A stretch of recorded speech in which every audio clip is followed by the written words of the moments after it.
Okay, today on What the Fuck. Good morning, and welcome back to the channel. So, the What the Hell moment is on my 2016 Leaf.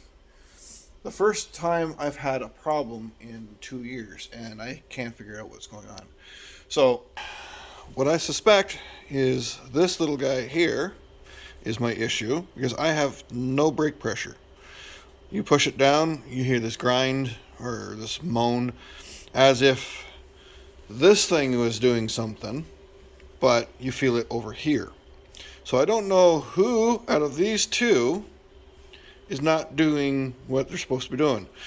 So I get codes, 3 codes at the moment, because I've pulled I think the fuse for this one. The fuse lies just past this green one. It's a VDC for 50 amp. And I've shut this one off, so now I've got manual brakes. They're as if it was obviously no brake booster. But as soon as I plug this one back in, I get that whining noise and it doesn't want to stop, and you're over fighting the computer, so I don't know if it's this one or this one's not communicating with whoever needs to communicate with whoever. And yeah, no brakes. So I'm going to try to figure out if it's this or that guy. That is my problem. Right now, that's the only issue I have with this car. And obviously, you need a panic squish for the winter. So I'm hoping it's not this guy, because this guy is way more expensive than this one. This one, if it's anything, the computer on the backside is shit to bed. That's no big deal. It's like $150, $200 off of eBay if I can find one. Or get one, I should say. This little guy, from the dealership, from what I've read on some forums, is in the excess of $1,000 for the whole unit. So the master cylinder, the booster, and the computer that sits on top of it is like $1,000. And then they're also saying it's like another $2,000 or more, depending on what shop you go to pull that bugger out. Because I'm sure this one's got to go, that battery's got to go, that's got to get out of the way to be able to get enough room to pull that bitch out. Not to mention you got to disconnect all this. So I don't know if the whole thing comes out as a unit once you get those cables out of the way. So yeah, I have no idea. But I'm hoping it's just a blown fuse, because the codes are for e-brake intelligence, ECU comm check, and it's BRC 130. And then now the VDC fuse is taken out.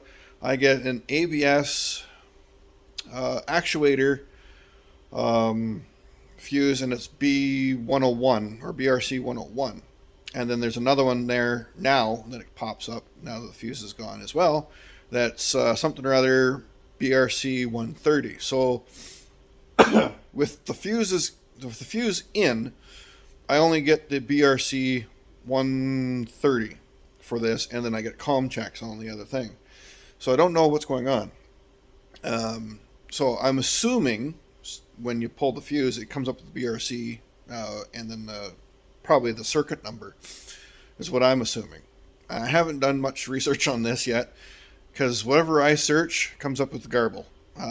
So it's like pulling hen's teeth. I don't know where to look to get the information for this, because obviously high voltage, they're not going to let some numpty like me work on it. So getting the low voltage side is a little hard. So I need help.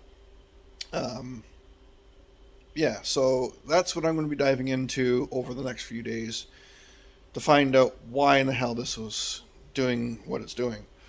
I'm forced out of this one because of this problem. I had to take the tires off this one and put them onto my other one, which is now sitting outside the door. I got to go get it fueled up.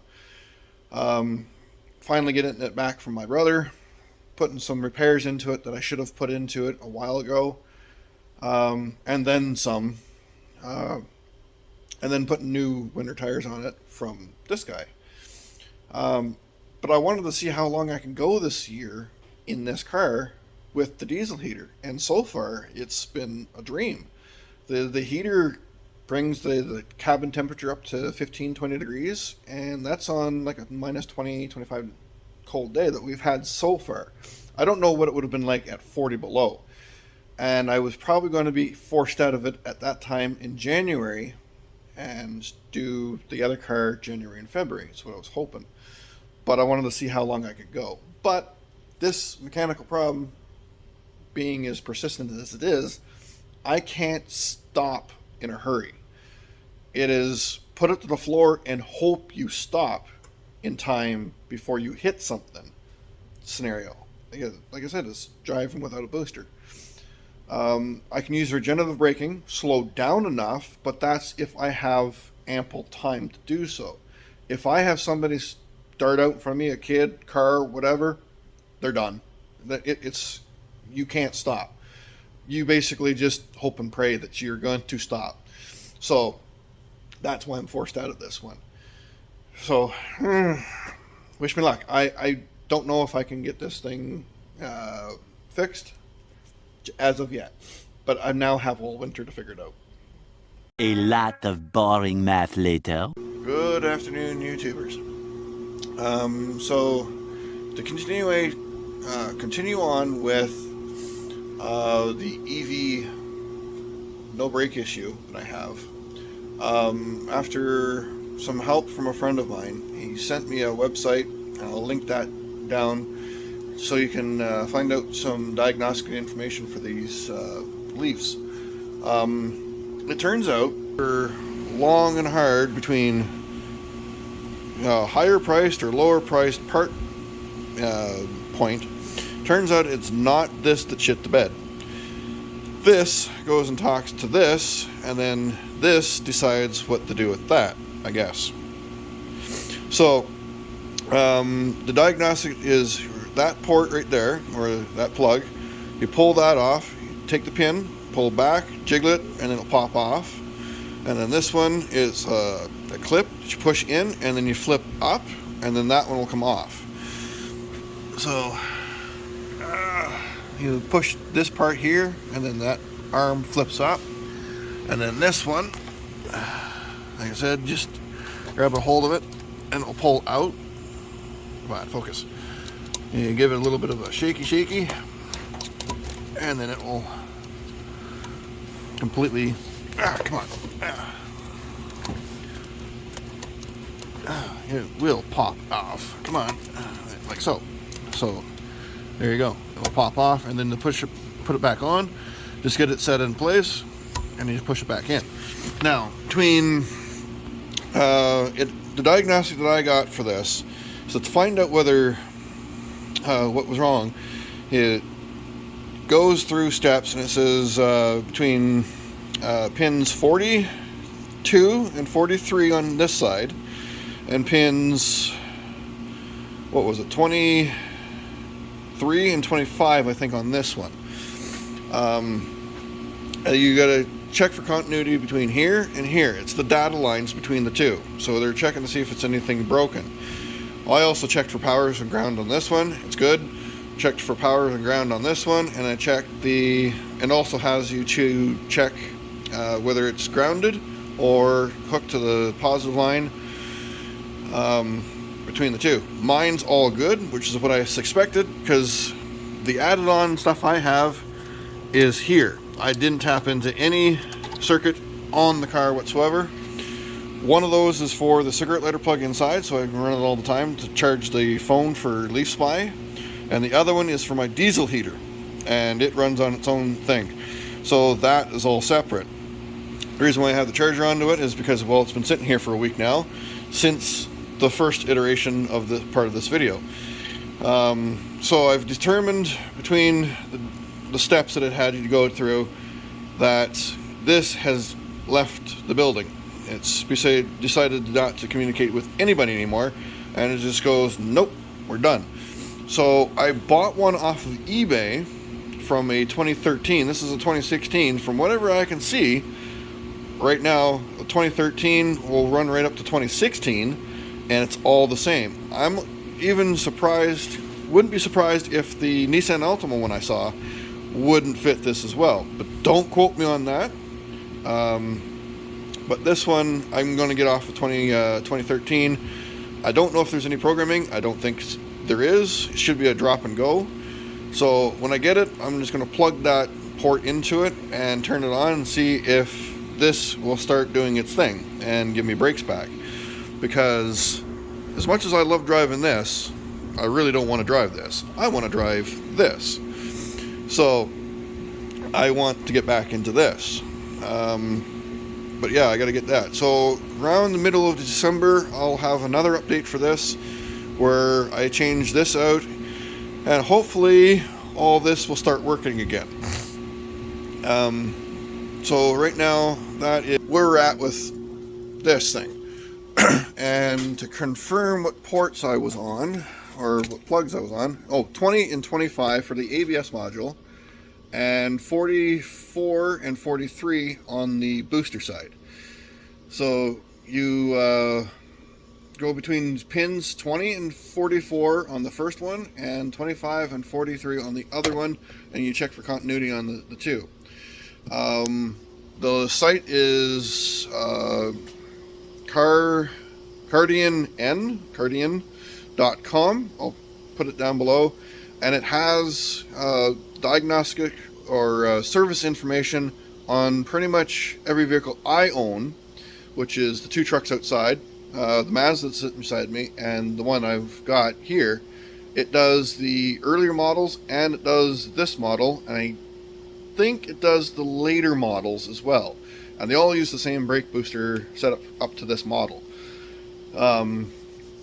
There was some recalls I saw, but I'm going to ignore those because I don't think it pertains to this year.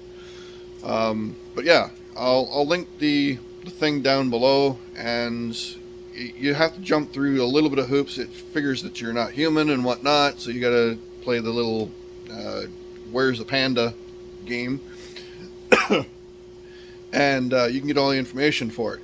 So I've got the heater, I've got the battery, I've got the high voltage side, I've got everything that I need downloaded for this car, and I've got it all for my cars now. And I have to thank my friend for that, handing that to me, because I was searching around Google and finding little tidbits of information that it could be the ABS, but nobody confirmed it, and it was, well, you got to spend this much at the dealership. The nearest dealership to me is like 3 hours away, if that. Actually, no, it's in Prince Albert, so we're talking like 4, maybe 5 hours away from me, and I got to trailer it up there. It won't make it on its own. There's not enough charge ports between here and there to do it, and this thing has limited range between the two. So even if there was enough, they're usually spaced far enough apart that this thing can't make them to it.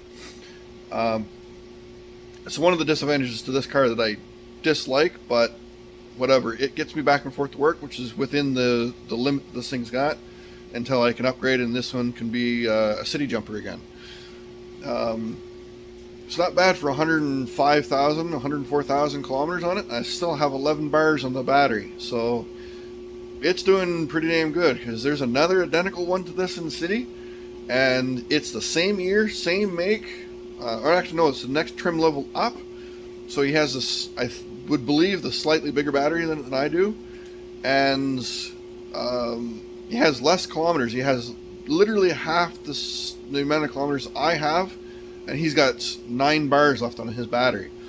So I do not know what this car has lived with before I got to it, and this thing only lives on the wall charger. I've only quick charged it half dozen times, and yeah, I do love the car, but I just don't like the range.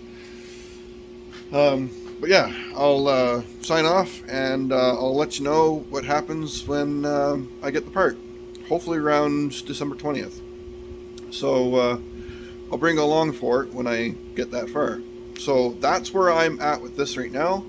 So if anybody else is looking to see if your brakes are gone spongy or really hard, and you're hearing this really weird grindy noise, that's what this is all about.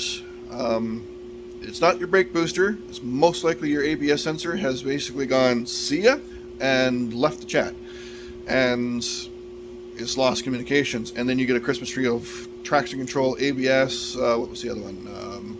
Your two brake warning lights come on. Yeah, ABS and a bunch of other sensors come on.